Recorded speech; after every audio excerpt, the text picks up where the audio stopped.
Hey guys, it's Obey, your host for the Podyssey. My guest today is Tommy Tran. Tommy Tran aspires to inspire others through the art of storytelling. He's a writer, photographer, a husband, and a new-ish father. Amongst his friends, Tommy is notorious for scratching items off his bucket list and making the most of every moment. Sojourners, please welcome my dear friend, Tommy Tran. Yo, what's up, everybody? Obey. Hey. Thanks for having me on here, man. It's a big honor to be a part of this first season of your Podyssey. Yeah, man. I'm excited to have you. I think we're gonna have a really, really good conversation. I'm looking forward to it. So Tommy's sitting here, and he's probably wondering why I've invited him on. I've been trying to keep it kind of secret, but I really wanted to touch on some really cool things, and we're gonna kind of get to the big thing that I really wanted to talk about. Okay. So first thing is, here on the podcast, we love learning about everyone's story. All right. So we want to know, like, what's your story? Why is Tommy Tran Tommy Tran? So I'd love for you to just start off, like, dude, where'd you grow up? Like, what makes you you? Man, what's my story, man? Well, we all got individually interesting stories, right? So I mean, man, there's so much that makes a person and, you know, the human experience, right? So gosh, if I just kind of try to highlight a few things, I mean, well, I grew up in Harrisonburg, Virginia, so it's like 2 hours from here where JMU is. I was born in New York City. I was born to two immigrants. My dad was from Vietnam, my mom was from the Philippines. And that kind of created a really unique experience growing up, you know, here in America, just being, you know, I go to school and I have like this culture, right? And I go home and I have this culture at home, especially having two parents who are from two different countries. But, you know, what things that make me tick, I guess is what you were saying. So, like, you know, I grew up, I played football, you know, high school. You know, I did, you know, wrestling and track. And that was kind of like my high school story, was all about sports. And I went to Liberty University, where I met you. Yeah, man. Yeah. And, you know, highlights, I guess, you know, I got married about 4 years ago. That's awesome. Yeah, Come on. Yeah, on Friday, it was my 4-year anniversary. Dude, congratulations. Thanks, man. 4 Thanks. years. It doesn't even feel like it's been 4 years. It does not feel like 4 years. It does not. We graduated Liberty 5 years ago. Yeah. Dude, it's wild, man. We're getting old, man. We are getting old, and I have a daughter named Adeline. And that's kind of like, you know, some highlights, I guess. Nice. Okay, here's a question for you, Tom. Yeah, far away. What would you say growing up? There's a lot there. Born in New York City, growing up in Harrisonburg, Virginia. But what would you say were some of your influences? Like, was there a book? Was there a TV show? Was there, like, what would you say really influenced you? And, like, if you could credit that to, like, part of the person that created that you are today, what would that be? Man, there's been a ton of influences, man. But I think the biggest one would be, I think, reading as a whole. You know, I was growing up, my dad really pushed reading, especially because my father, you know, English being his second language, you know, he really, really wanted me to fit in and learn how to communicate to everyone and anyone. So I was reading probably an average of close to almost 100 books a year from the time I was in like 6th grade to like my senior year, freshman year of college. Wow.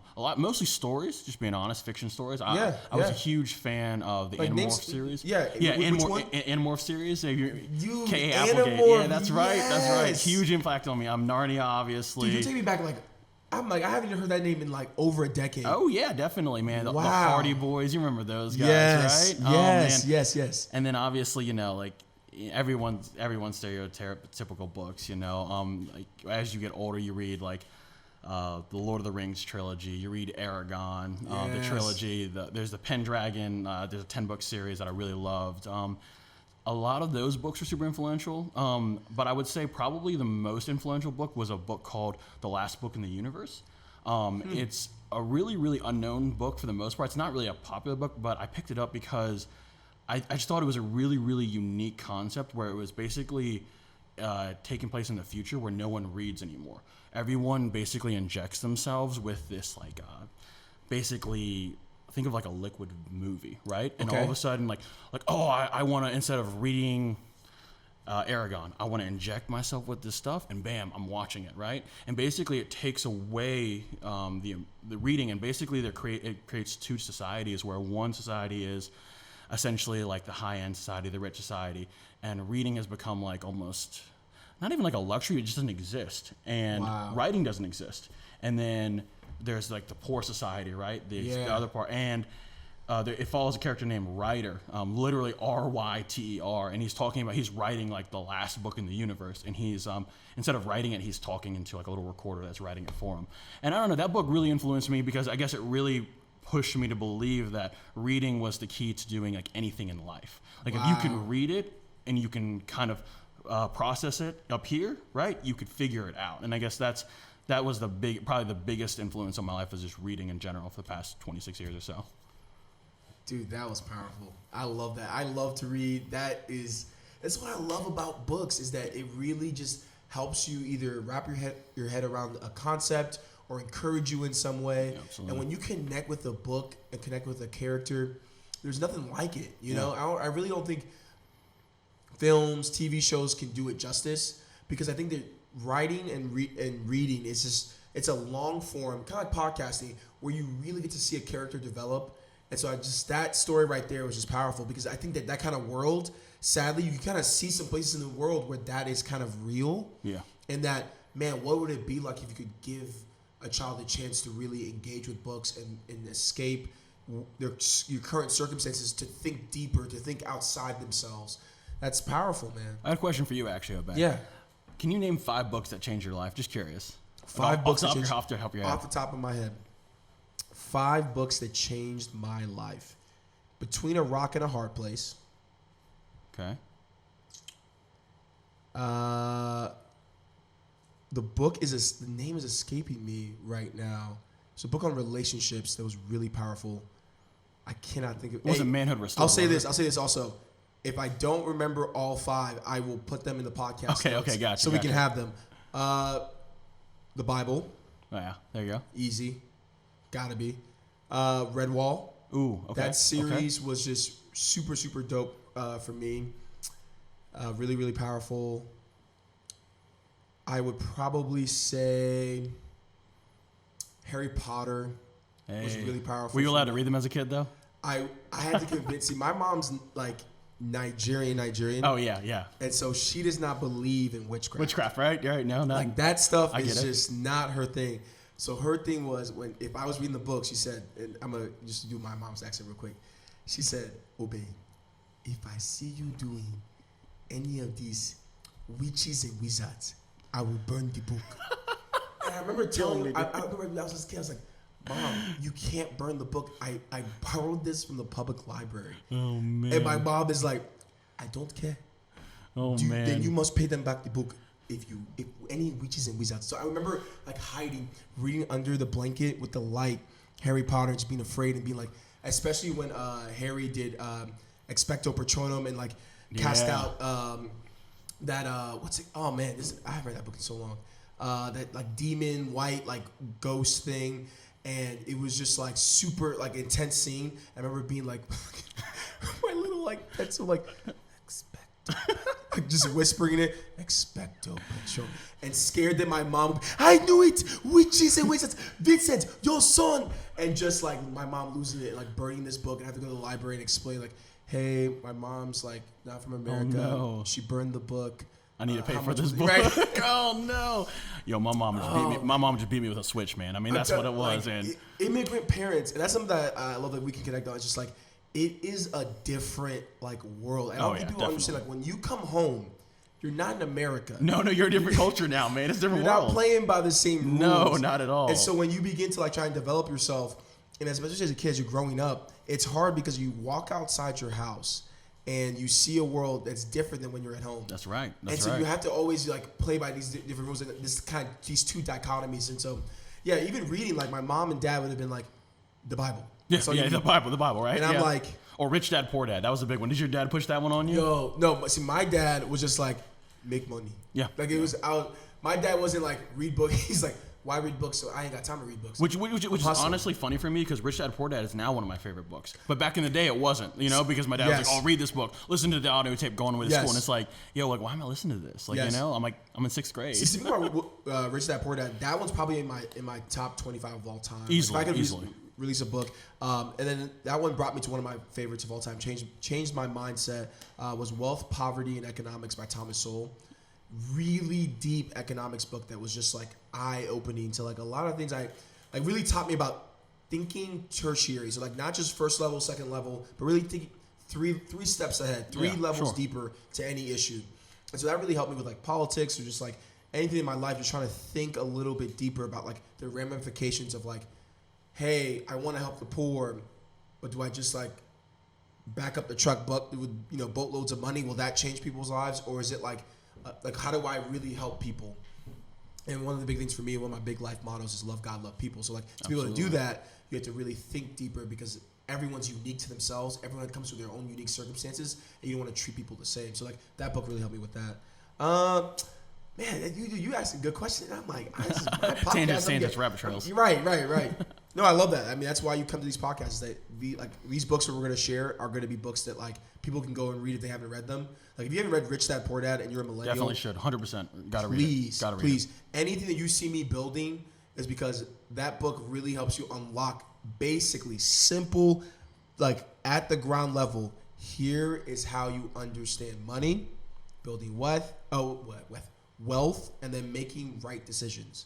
You seem like you're the kind of person, you probably read How to Win Friends and Influence People, right? Yeah, I feel like that's like got to be on like top 5 most influential books of all time. It's so that book was powerful. Really yeah, definitely. Really but it was also like, I love with certain books, they're like super famous.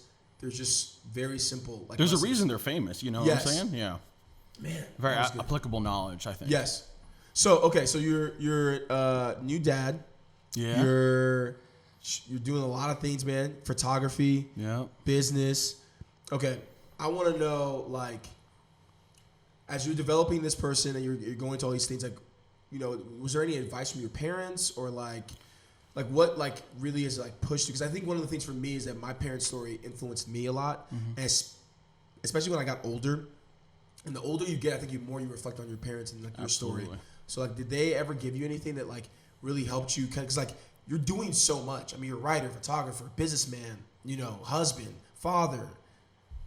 I think the biggest thing that both my parents kind of taught me in completely different ways is like my dad taught me really just never give up. I mean, my dad's story in itself, I feel like is like always going to be with me, and it's like a legendary story. And I'll kind of give like a quick like highlight for those of you who don't know my father. My dad, he so post-Vietnam War, so post-America pulls out of Vietnam, right? My dad, my uncle, and my dad's uncle, they steal a boat. They sail to their freedom in the Philippines.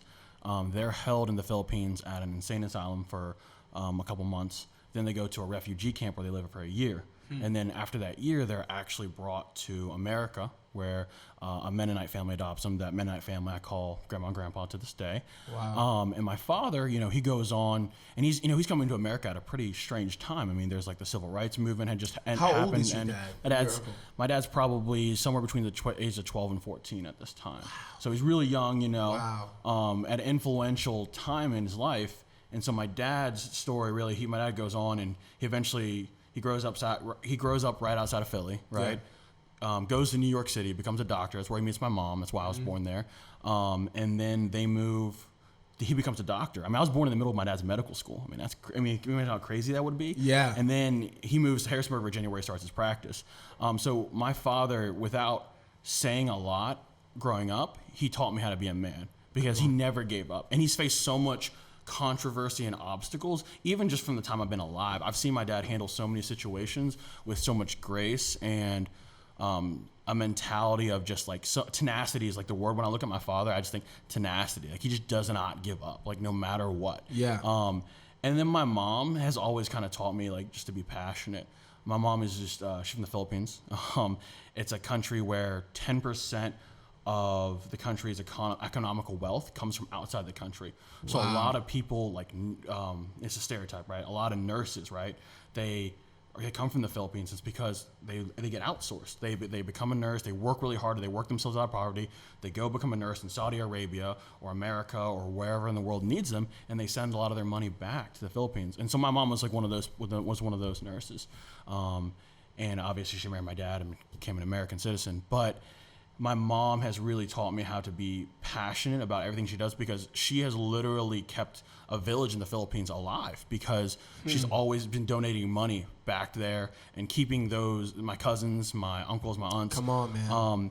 And it's kind of it's almost strange. I almost forgot the original question because I'm going on this tangent. No. Yeah. It was more like the best advice, but I think you you answered in a way of like what they have represented for you. It's almost like what they've done. They almost never said a lot growing up, because I mean, you have to understand their base languages and my base language. Our common language is English, but the way they think is not. Exactly. You know what I'm saying? It's not English, right? Exactly. And I'm as American as I get, you know? Right. Like, and that's something that like on this podcast definitely want to really help people understand, is that like the immigrant story, the cultural differences with some of your friends. Like you don't even understand. Like I've been friends with Tommy. I know Tommy really well, but it's like, wow, I'm getting to really understand Tommy, because I'm starting to understand like he comes from two cultures that came together, and he's the product of two people that made, I mean, these vast, hard decisions at a young age. And for me and my father had a very hard relationship, and it got way better over time. The older I got, the more I understood and started to really seek reconciliation, started to really just love my dad for who he is and understand him. And so when you're growing up, you think things a certain way because you're like, man, this is not fair. I want life to be this way. Yeah. And then you begin to realize that like, oh wait, like my dad's from Nigeria, lived there most of his life. So the culture and everything that he understands is Nigerian. Yeah. Right. So like for you, you were like, your dad didn't say much. So I'm curious, like, did you feel like for y'all's relationship, was it always like you were best friends, or did it grow over time?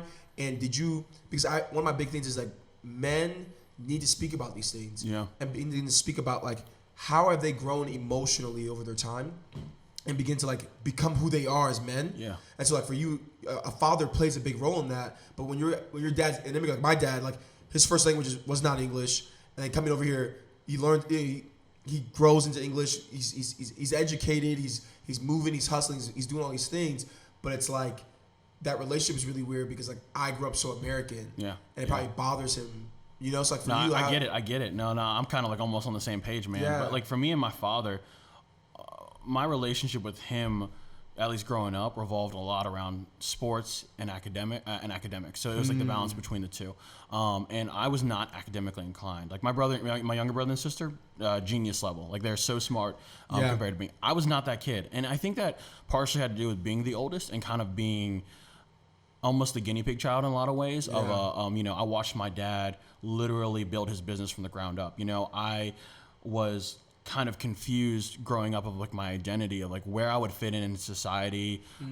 But that's me saying it now. And as a kid, it was more just like, well, how come I go to church and everyone's white or everyone's black and I'm this kid, right? Or I go to school and there's like 10 other people who might look like me, but they're not really from, like, because when you say Asian American, it's crazy because it's like, well, Japanese culture and Chinese culture, that's completely different, right? Filipino culture, Vietnamese culture, that's like me saying Nigeria and South Africa. How similar are they? They're not. Exactly. But we put a blanket statement, African American, and it's like, well, that just is describing like the color of your skin, and that's about it, right? Like, so that is kind of, and just like that's just kind of like how like my experience was. And so you're talking about my relationship with my father, and really my relationship with my father was, he was a rock for me. He was always there for me, but I know that there was always like a disconnect as far as like his values versus mine.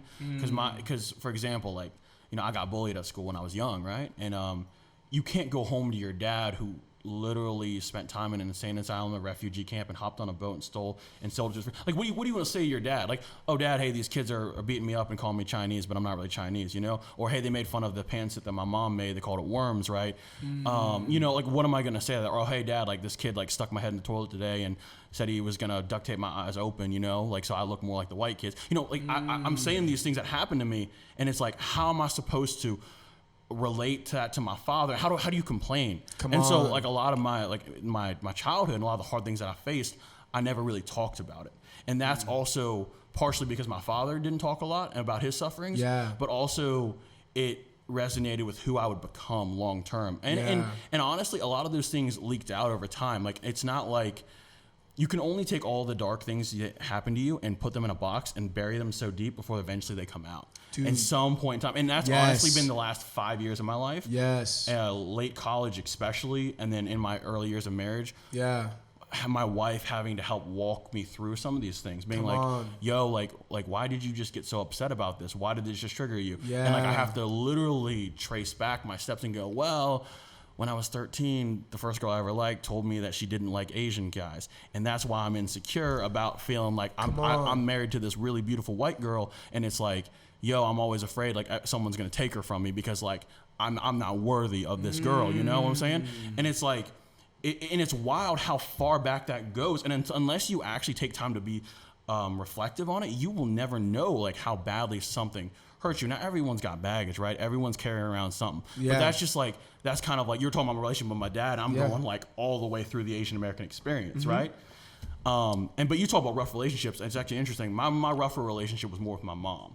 My mom and I kind of struggled more with like, it was kind of like oil and fire. Like kind of like her, she was so passionate and always so loud and always so like, yo, it has to be this way. Yeah. And if it's not this way, like it's not the right way. Yeah. And I kind of gained that from her. Like that's why I'm probably stubborn and strong, is because of her. Because like she taught me to like kind of plant my feet and kind of don't move. Like get ready. The world can move, but I'm not moving. Kind of mentality. Yeah. So. Dude. Man, that's good. That's good. Okay. All right. I want to unpack some of that because I felt a lot of that, and you know, I'm not a first generation American. I was born in Nigeria. But man, a lot of things you talked about, I find very fascinating. This is why I want. You came here when you were 9, right? 10? Yeah, around that time? I was 4 turning 5. Oh wow! So you came here like really. Yeah. So American culture really is your culture. I mean, you never really grew out outside of. Yeah, anything. That was the weird thing, was that I lived in two dichotomies. You know, at my home. Yeah. I'm a Nigerian elder son. Absolutely. Yeah. And then when I walk outside, I'm in America, and there's different rules and different ways to live. Like I remember like you were talking about getting bullied. I remember thinking when I went to America, like I was gonna be best friends with all like the black kids. Yeah. And I remember getting bullied. My only bullies were black, like Americans. Did you get an accent? Is that why? Oh, dude, accent, my skin tone.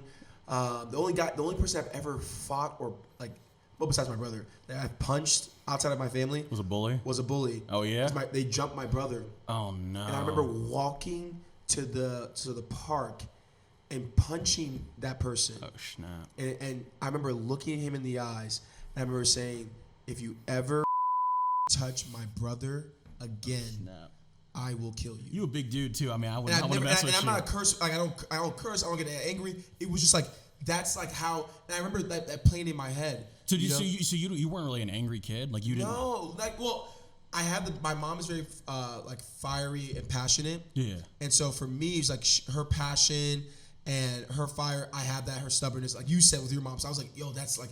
And my dad's very cool, confident. Yeah. But it was very hard for me because like me and my dad, I didn't cry a lot. You know, this dude had been through a lot, but never talked about it. Yeah. So in the last couple of years, one of the things I've been really focused on for myself is like mental health, emotional health.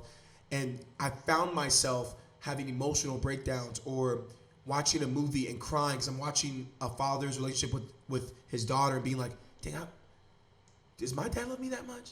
Because men don't talk about that stuff. Exactly. Man. And I remember like the greatest thing I ever did in my life, and I encourage anyone listening to this to do this.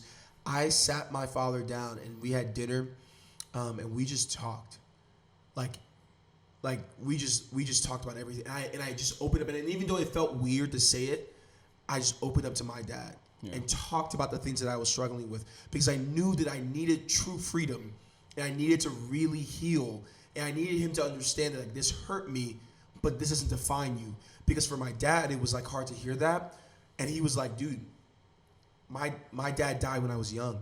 Dang. And I was sitting here like, you ever complain and you complain to a man that you know has been through a lot, and then he goes, wow, well, I didn't have a dad, and so I was just trying, like you were my first attempt at fatherhood, and I didn't have an example. Oh man. So imagine like your father, and he goes into culture, you're now the leader. All right, all the kids are looking up to you. Yeah. So my dad lived his whole adult life. 13, dad dies, and then he's the man. He's a man house. Yeah, I can't even imagine that. So that's why like when you said like, you know, your dad was like this like just steady rock. That's how my dad was. Yeah. You know, like taught me how to ride my bike, literally on his way to work. The dude's pulling his tie. I'm like riding. I'm scared. I'm wobbling. I'm like turning back. Dad, I'm doing it. And then I realized my dad's in the car. Obey. Good job. Puts that thing into reverse, because for him, love is action. Yeah. He's Eastern minded, so he's like, I'm gonna go provide for you. Yeah.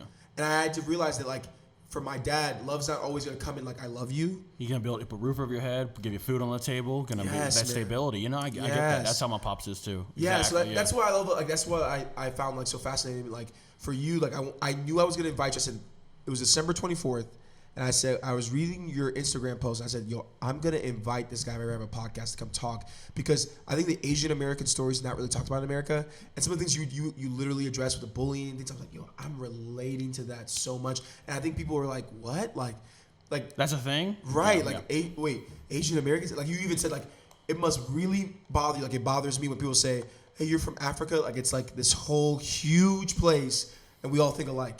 You're like, no, like I'm half Vietnamese, half Filipino. So like, is that like close to China? Yeah. Actually, you know, it's hilarious. My coworker recently, and bless her heart, she literally looked at me the other day and asked me. She said, how close is the Philippines to Mexico? She's like, it's like off the coast. And bless her heart, I mean, she obviously meant no offense by it. But like I had to look at her and just be like, what?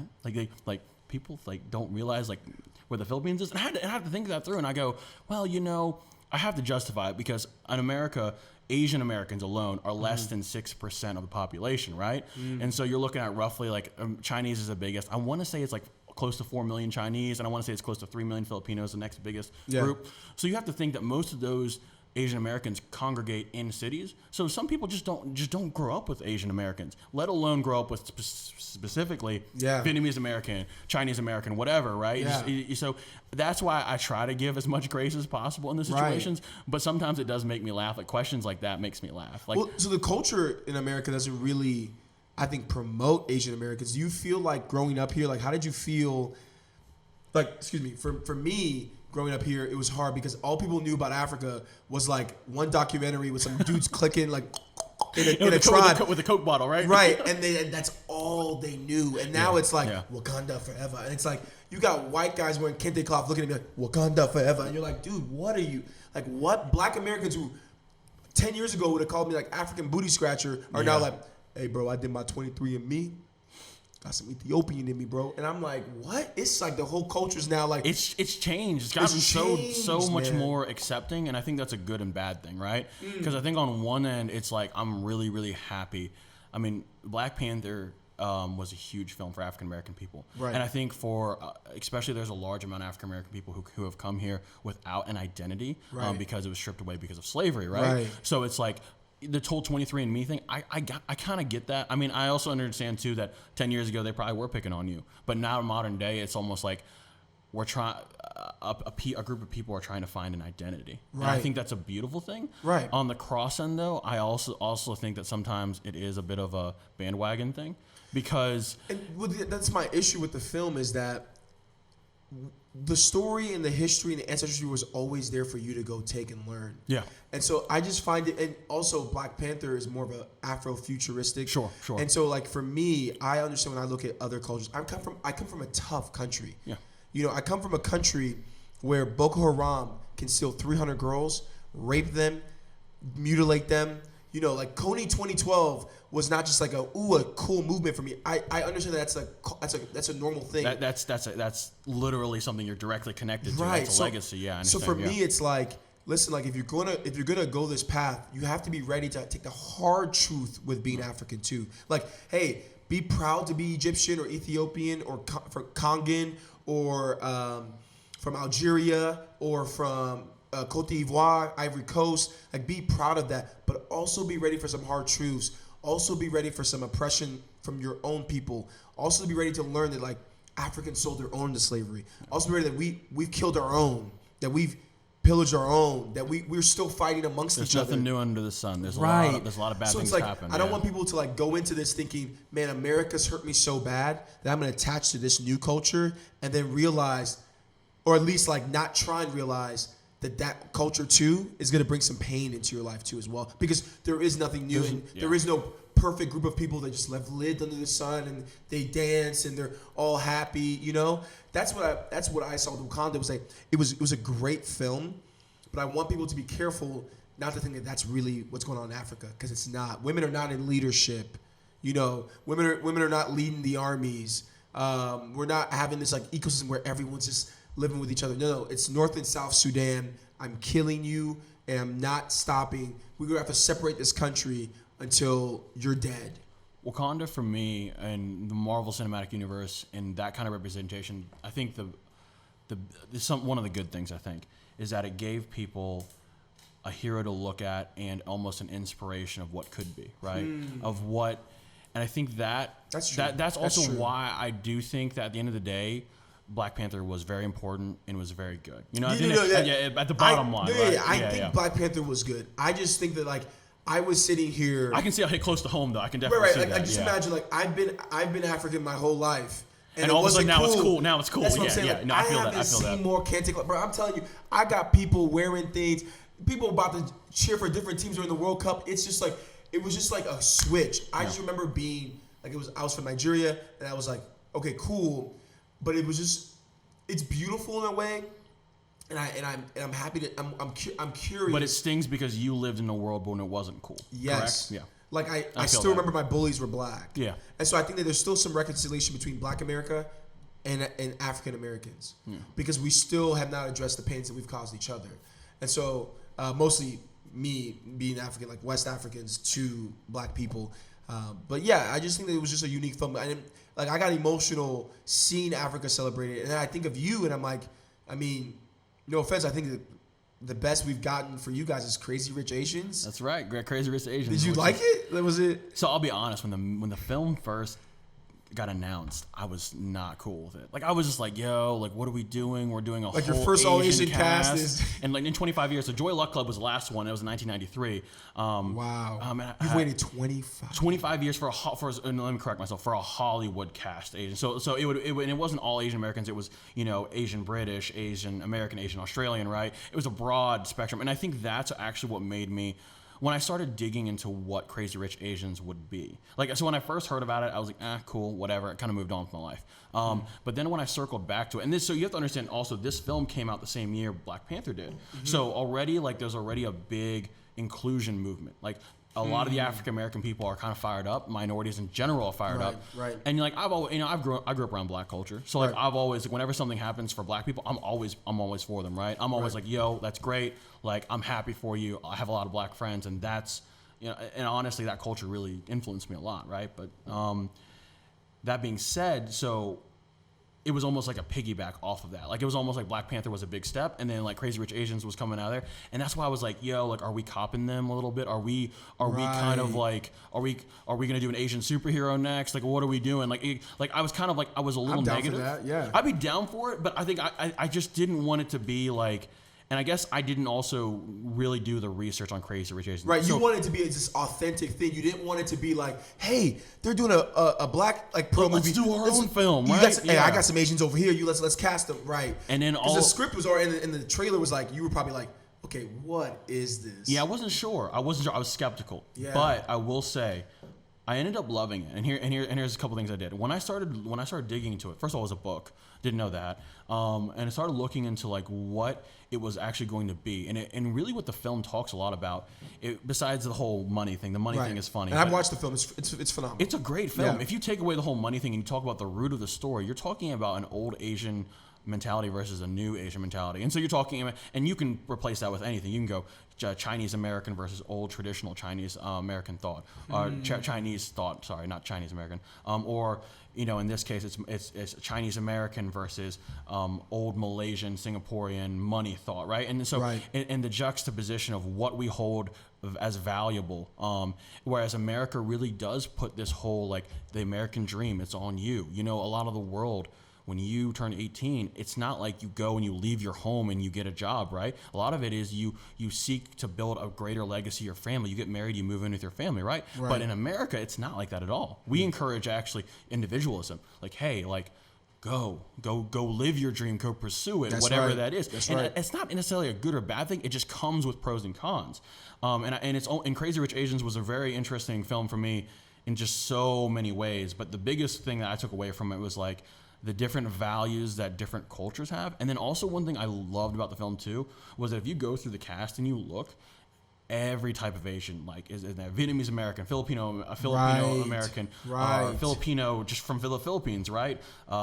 Chinese Australian, Asian Malaysian, Asian Right. British. It was just so many different types of backgrounds, and it was really cool to see a film that it wasn't just all Asian Americans doing kung fu together, right? It was something different. Right. It wasn't Crouching Tiger, Hidden Dragon Part 3. Exactly. Right. And one good thing I really did think too is that a lot of times in films when I was growing up, Asian men were never really perceived as masculine or good looking even, or just kind of, and it was kind of cool to see like Henry Golding, the main Asian guy, he was a good looking dude. And like, it was kind of cool to see him like almost the whole like sex appeal Asian guy kind of thing. Cause like growing up, like that was never my thing. I was never like, as an Asian dude, like I feel like I have an identity as being like it was either like Bruce Lee, Jackie Chan, or the dude in the background doing math. Like that was your movie. That was your movie casting, right?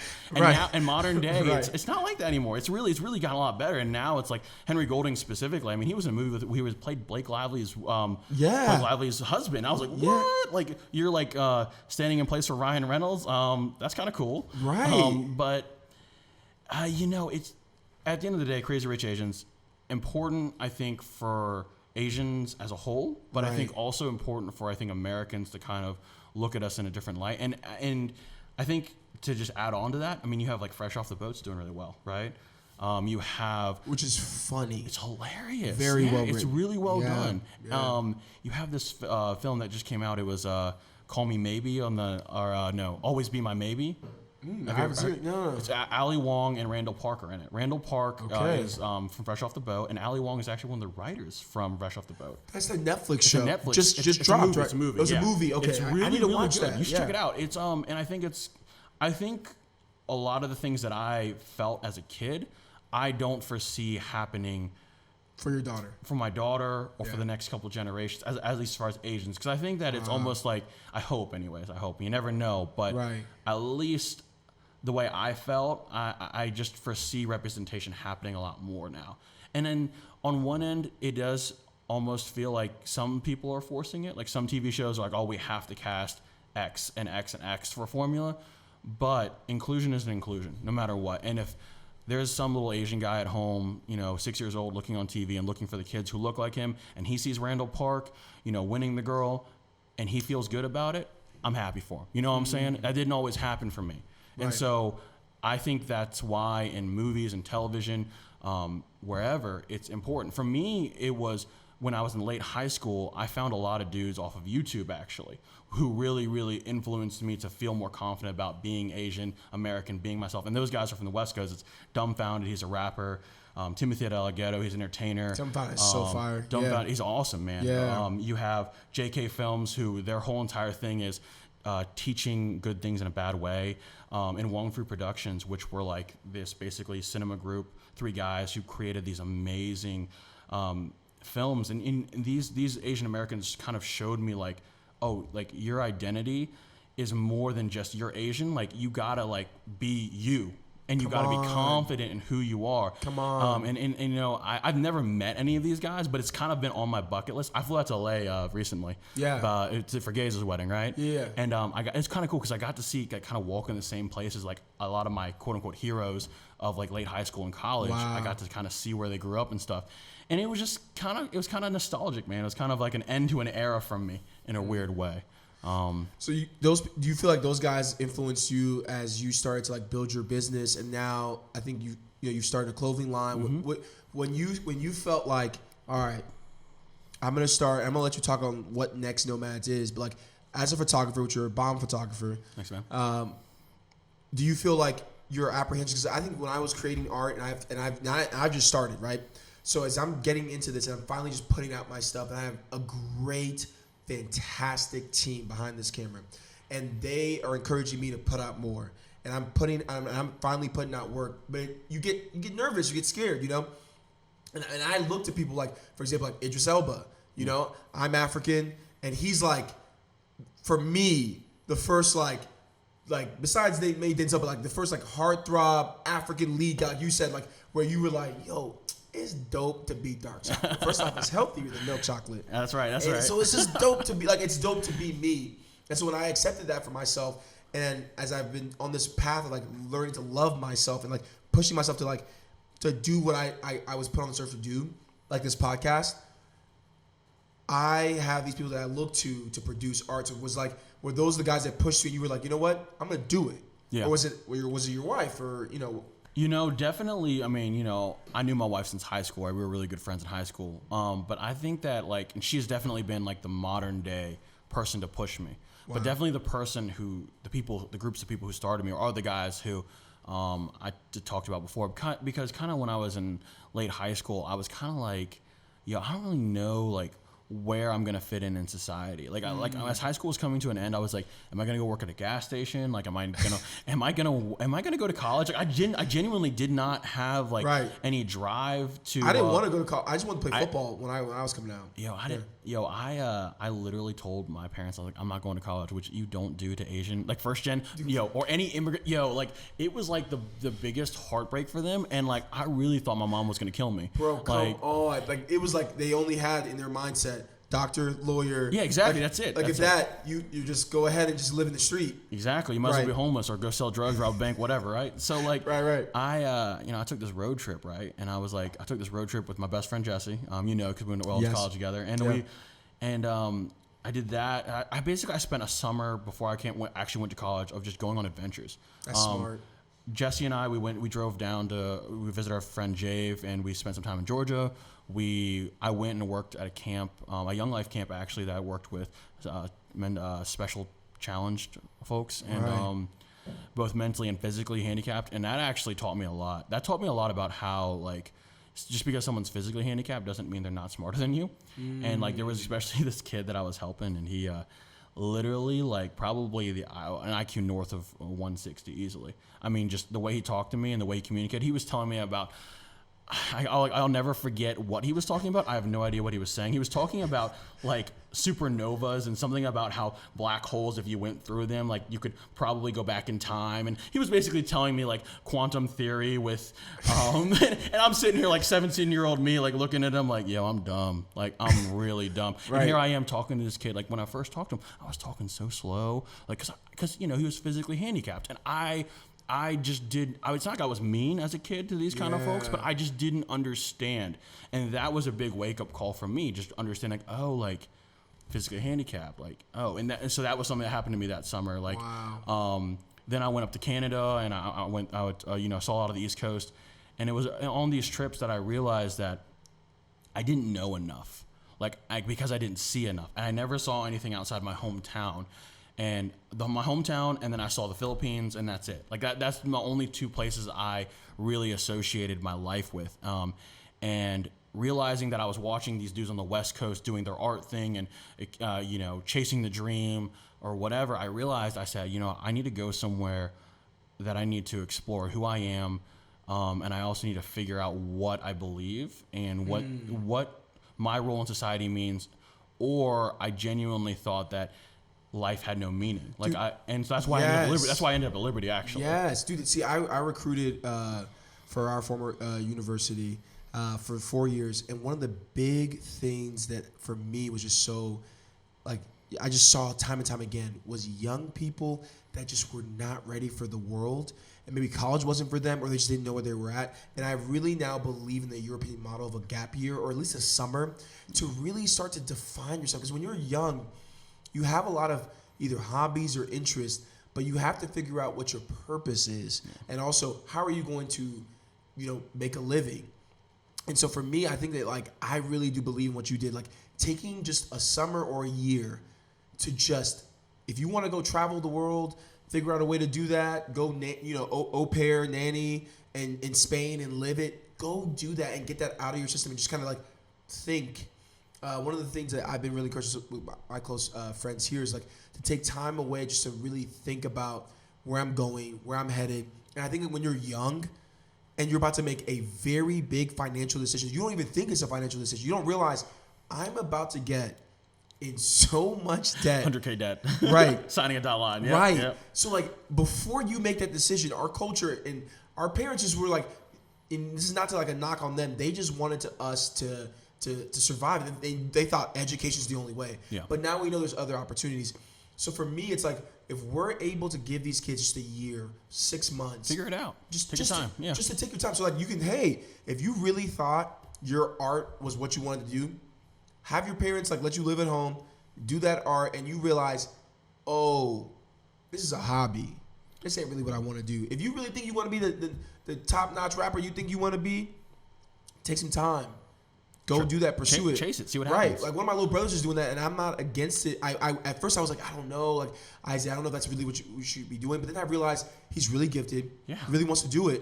And I was like, why should I force him to go to the state college and waste away time? And you know what he's going to be doing the whole time he's at college? He's going to be writing raps because he's going to be dreaming of that. Exactly. And you should let him figure it out. And because you never know, man. Like look at Lil Wayne's story, man. Right. Lil Wayne, like he told his mom, he's like, yo, like give me 1 year, let me figure it out. Right. And he did. Drake literally was like, yo, mom, like I really want to get to acting, and then was like, hey, I'm gonna leave my lucrative like acting role, which you don't always get in the acting world, and I'm gonna go rap. Like what? Aubrey, don't do this. Do not do this. Sandra was probably sweating. Probably, definitely, 100%. You know, so I think that like what you said was just so powerful is that if you're a young person out there, you need to understand that like you have time, and the lie that you've been told is college is the only way. It's not a race either, too. It's not a race, and you're on a journey. Really, you're sojourning. You need to take time to let yourself sojourn and understand you're only on this path by yourself. That's right. There's no one else. There's not me versus Tommy. It's me you versus producer you, man. Drew. That's all it is. Exactly. The best version of yourself. That's what you want. You ain't got to walking this out. And so as you begin to walk this out, you got to give yourself time to be able to stop, rest, think, try things, and realize, okay, this is not really for me. And that's okay. That's okay. For me, it was like, oh, I'm going to do business. And then I was like, okay, but what kind of business? And then I was like, ooh, I'm gonna go recruit for a little bit. And then I was like, I'm gonna do this and I'm gonna do this. And then I realized that like, oh, this is my purpose. Oh, it's always been right in front of me, you know? And I was gonna be a lawyer for a little bit. I thought about, at one point I thought I was about being a doctor, but then I realized me and blood just don't mix. And so like, I can't handle that. I will pass out. And so it's like, as I allowed myself to like, is it really law? I'd be lying to you if I wouldn't say that. There are times that I don't sit there and wonder if my parents' streamlined idea of a job, like, oh, like, go be a lawyer, go become a doctor, go make money. I won't lie. Sometimes I think back and I go, is it too late? Like, because like, especially when you're struggling or especially when money gets tight, you go, well, it wouldn't be tight if I was a doctor. But the truth is, I know myself and I know that I wasn't meant to be a doctor. I wasn't meant to be a lawyer, you know? And I think that I've come to terms with that. And it's not even just because, oh, like I'm not smart enough. It's more just like, oh, like I never would have been happy. I would have been one of those guys that if I really would have somehow survived law school or medical school, I would have been really depressed all the time. Like, and that's not what we want in our lives. Exactly. You know, you get one shot, one life, like live it to whatever the best you're supposed to. I tried the 9 to 5 and then I realized it's not for me. Excuse me. And then I began to really realize that, like, for me, being in a cubicle, having someone check in on me every waking moment, hey, how long was your lunch? Being forced to not be like, hey. Yo, did your parents freak out when you said you're quitting the recruiting job? Dude, when I quit working for Liberty University, it was the happiest I've seen my parents. Really? I kid you not. Okay. They had gotten to a place for me where they saw, I mean, you gotta think back in that time period, like, and it's something I'm gonna definitely talk about on the podcast. Like, I was so depressed and so just, I was in the wilderness, man. I knew I didn't want to like just continue to be in the cubicle and do the cube life and do the 9 to 5, and I was too fearful to take a chance.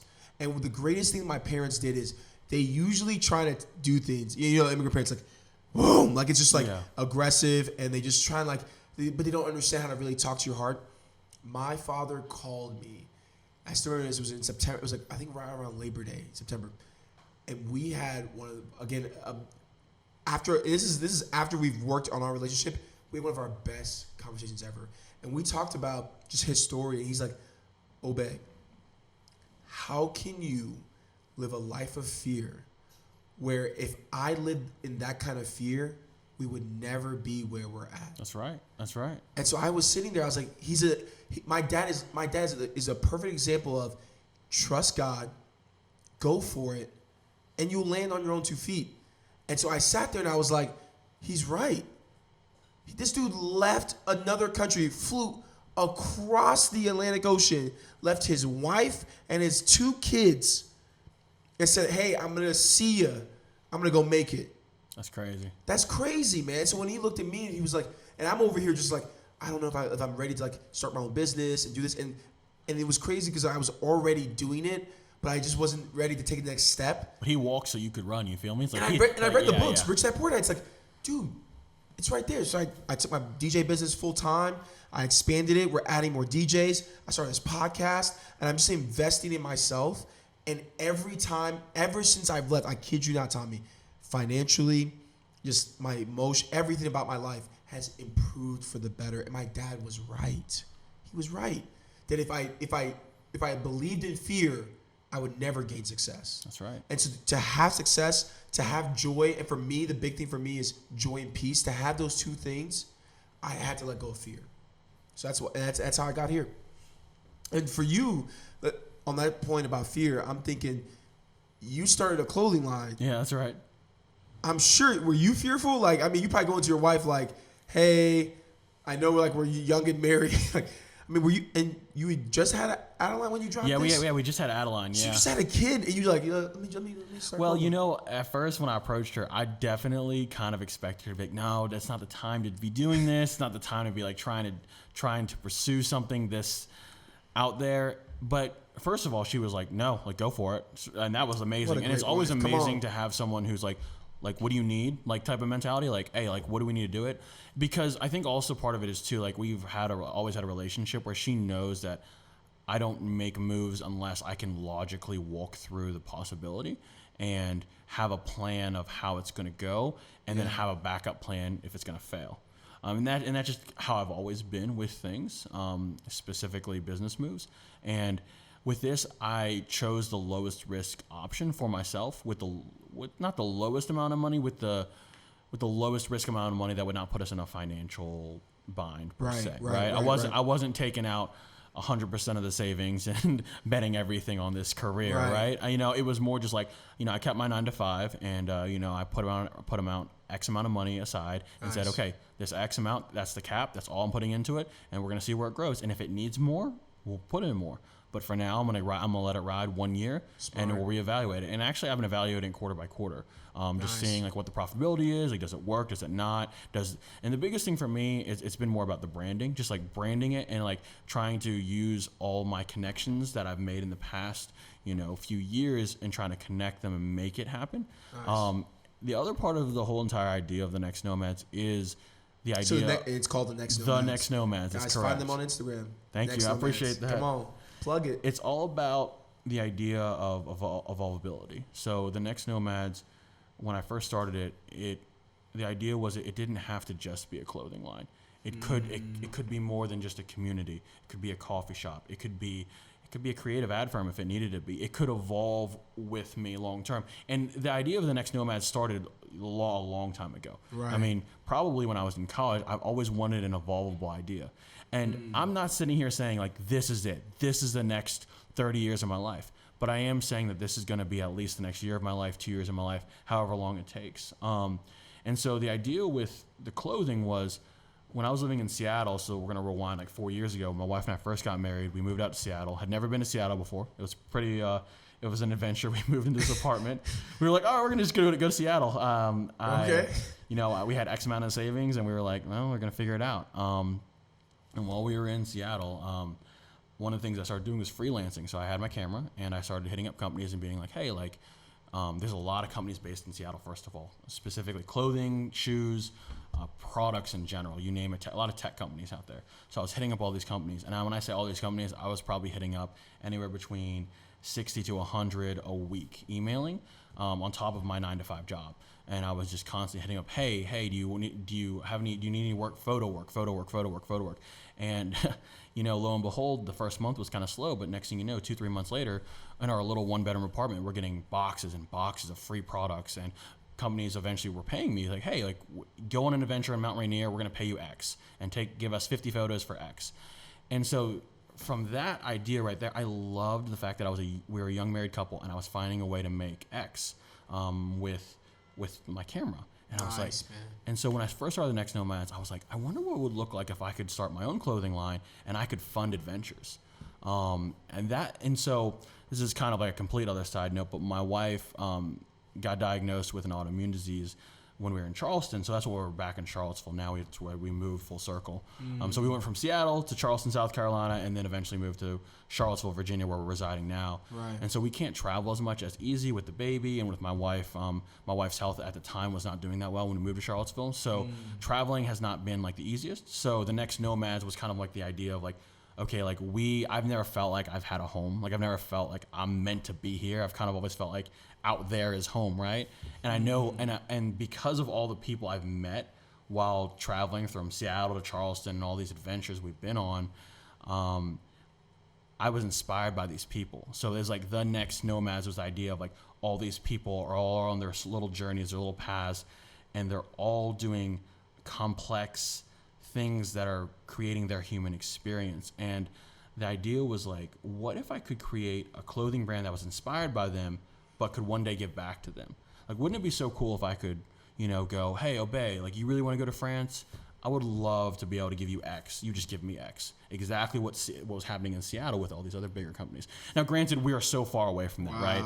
But it's a good model, but I just wanted you to see like the where it came full circle. Like these companies in Seattle were allowing me to live by freelancing, and so 4 years later, I wanted to go, well, I wonder if long term I could ever do the same thing for others, and we'll see. Maybe one day I can.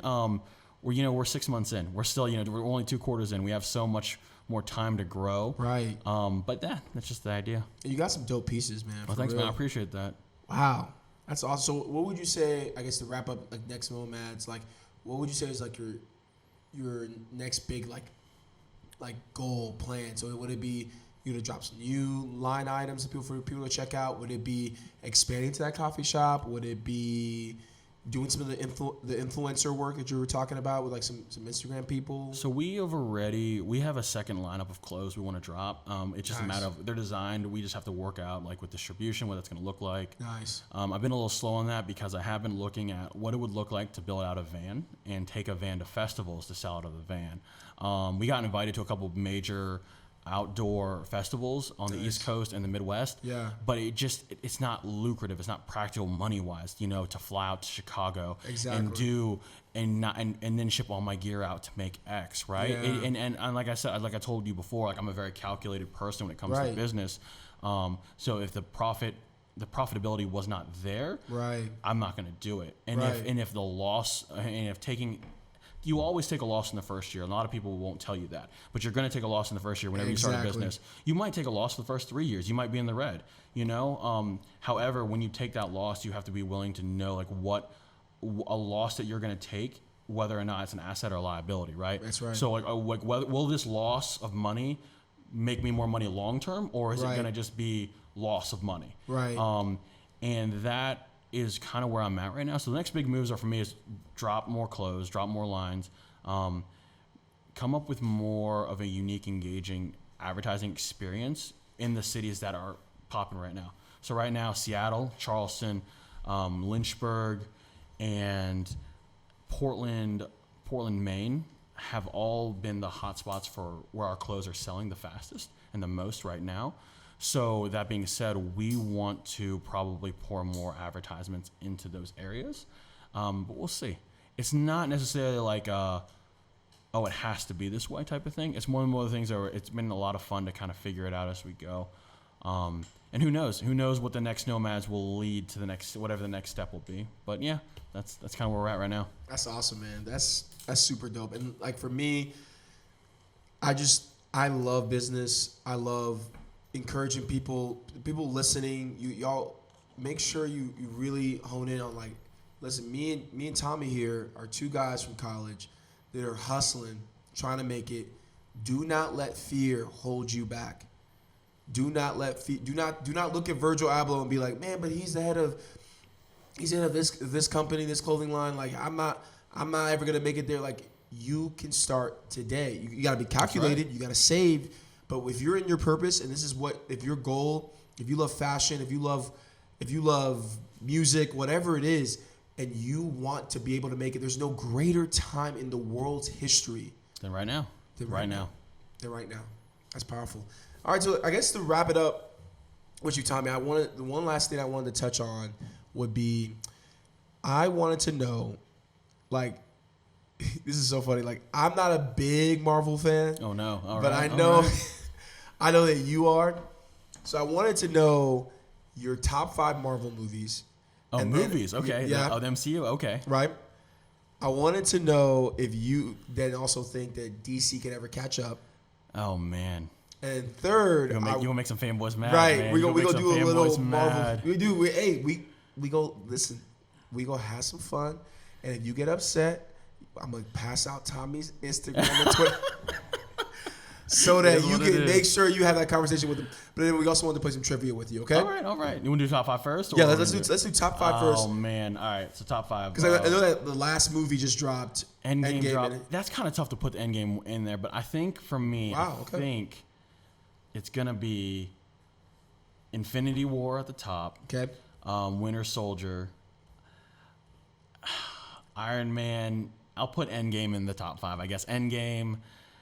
And I love Guardians of the Galaxy, but I think Black Panther will be right there in the 5th. I don't know, man. Dude, you know what's really hard, though? I'll be honest, is that it could all...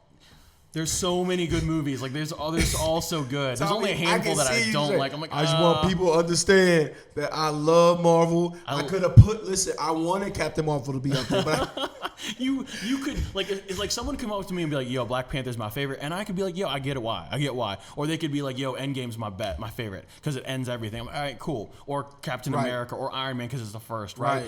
But like, it's just so tough, and it's so subjective too. Well, the Marvel community, is there a film that you feel like everybody in the Marvel community is like, it was whack? Probably either Incredible Hulk or Iron Man 2. I think those are probably the 2 like worst films that no one really likes or really wants to watch. Yeah. Incredible Hulk? Yeah. Wow. Well, because it had Edward Norton in it, and it was like, and they recast him, and it doesn't really feel like it fits. Like, you watch the film, and it's like, it doesn't feel like it's really in the MCU, which it is. It is. I mean, it's connected, but it doesn't feel connected. Right. So the guy who played Mark Ruffalo you feel like fits that character.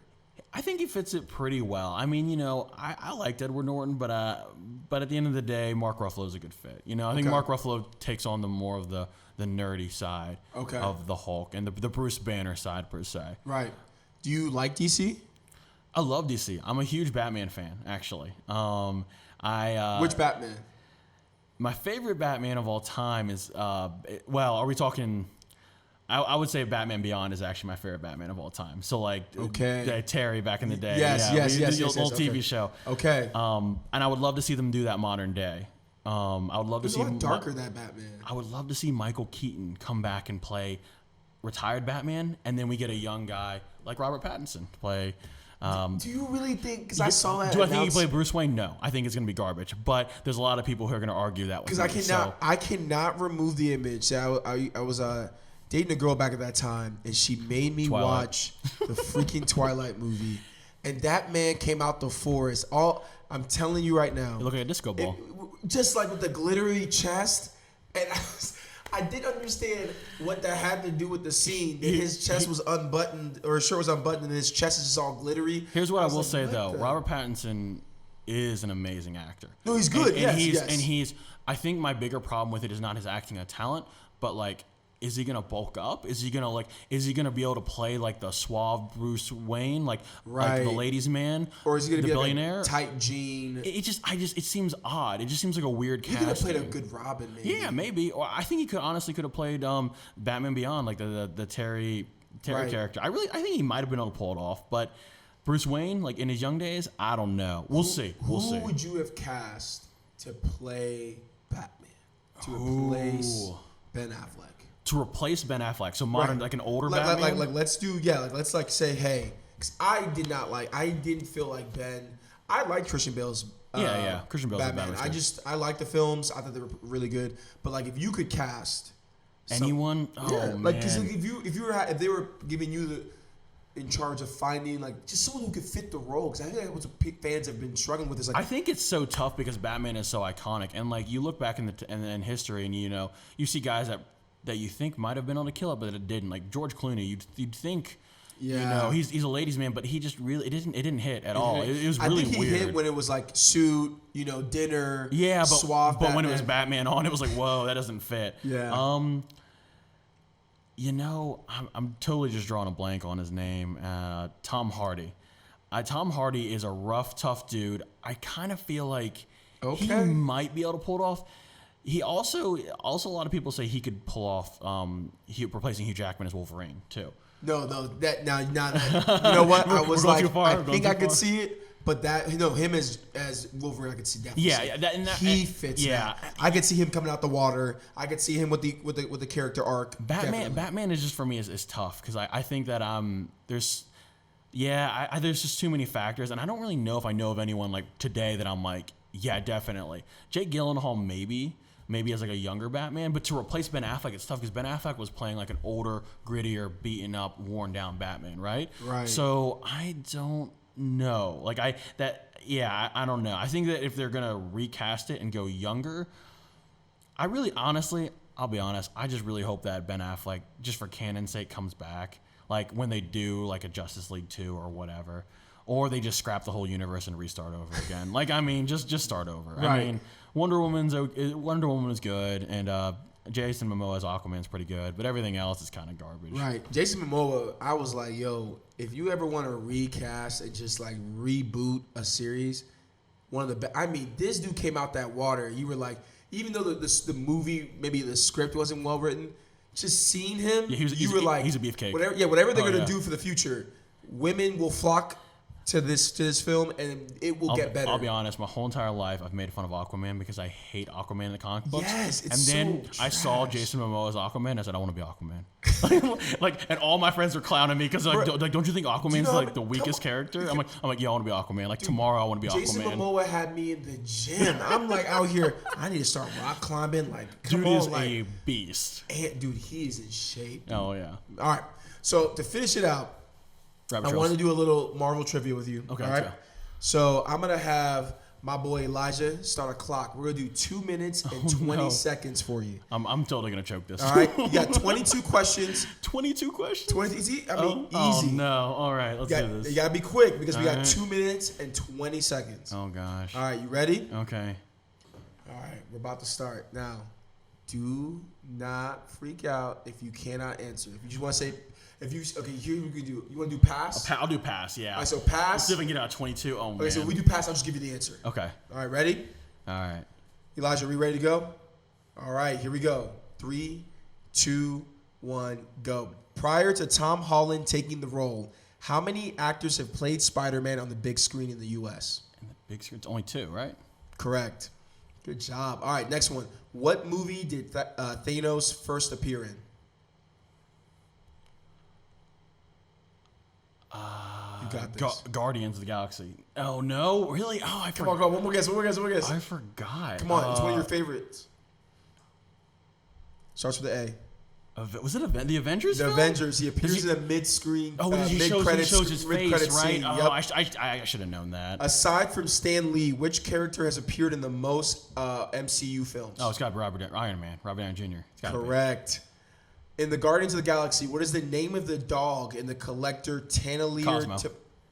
Correct. Good job. How many versions of the Iron Man armor has Tony Stark made? Oh, no. I don't know that one. I was arguing with someone the other day. Okay, I'll help you. It's above 25. I want to say it's 42. You're really close. 54? Lower? Oh, no. I'm not going to pass. I'm not going to get that. 50 suits. 50 suits? Okay. What does the acronym SHIELD stand for? Oh, pass because I'm not going to get that off the top of my head. Strategic Homeland Intervention Enforcement and Logistics I know Division. it, but I can't think that fast. There's no way. How many one-shot short films were made? 5? Correct. Yeah. Wow. How many Infinity Stones are there in the MCU? 6. Correct. What is the name of Jane's sidekick played by Kat Dennings in Thor? Oh, I forgot her name. Doesn't that sound like irrelevant? Right, dude. The name really fits the way she looks, dude. Darcy Lewis. Darcy Lewis. I forgot her name. What is the name of Ben Kingsley's Iron Man 3 character who's hired to play the Mandarin? Oh, I don't. Real I forgot. I don't Trevor know. Slattery. Trevor Slattery. Who trained Matt Murdock on Daredevil? Oh, it was blind dude. Dang it. Come on. A Stick. Yes, Stick. Good job. What is the name of the Super Soldier Project in Captain America: The First Avenger? Oh, I don't know. No, Starts with the R. Starts with the R. The R. No, I'm done. Pass. Project Rebirth. What was the first film in Phase 3 of the MCU?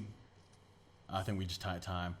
I don't know. I don't know. The first film of the MCU. Come on. Of the first film of Phase 3. Of Phase 3? Yeah. Last one. Captain America: Civil War. Civil War? Yeah. I don't know why in my head I was trying to think of like Spider-Man: Homecoming was like the first episode, the first one of Phase 4. I don't know why in my head I kept mixing that one up. Yeah, going through this like trivia, I was like, man, these are really like. How many recasts have they done? You know who could get them all was Jake Holland. Without it. Yeah, like the GOAT. That dude would get I hope I can get Jake on this podcast. Yeah, man. I'm sure you could if he's ever back in Lynchburg. Yeah, man. Or maybe we can start traveling. You know, we're really trying to make this thing legit, man. It's gonna be a lot of fun. Well, he'd be a good guest. He has a lot up here. Right. He's really awesome. Man, Sojourners, this has been so much fun. Tommy, thank you for being here, man. Thank you for having me. I really appreciate you. I think this was such a fun conversation. To those watching, please follow at The Next Nomads. That's right. Follow the clothing line. Buy a sweatshirt, a t-shirt, a mug, a hat. It's super dope stuff. I really like it. And make sure you follow my boy Tommy Tran at Tommy Tran Pro. That's right. At Tommy Tran Pro. Follow him on social media. Sojourners, hope you guys enjoyed the conversation. We're going to also link my top 5 favorite books in the podcast notes and in the description below. So that way you guys can get that, because I couldn't really I wasn't prepared for that question, but I will give you my top 5 books that have influenced me. Thank you guys for listening. Have a blessed day.